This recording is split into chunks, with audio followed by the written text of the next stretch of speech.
बेबसी बेबसी महसूस की है कभी? और मैं बताता हूँ बेबसी क्या होती है। कभी देखा है अपने मन चाहे जान से प्यारे इंसान, जिसका एक पल का ओझल हो जाना भी क़यामत गुजर जाने जैसा हो, जिसकी प्यार की एक निगाह से दिन भर की थकावट, बेजारी, दर्द, दुख सब भूल जाते हो।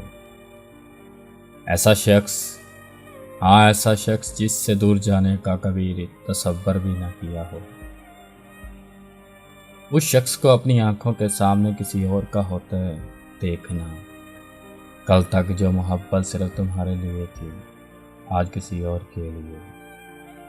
तुम्हारे सामने उसका नाम किसी और के नाम के साथ जुड़ा देखना, और कुछ न कर पाना, बस नम आंखों के साथ देखना। यह होती है बेबसी। और उस वक़्त दिल करता है कि ये ज़मीन फट जाए और हम इसमें समा जाएं, और हम इसमें समा जाएं, और हम इसमें समा जाएं।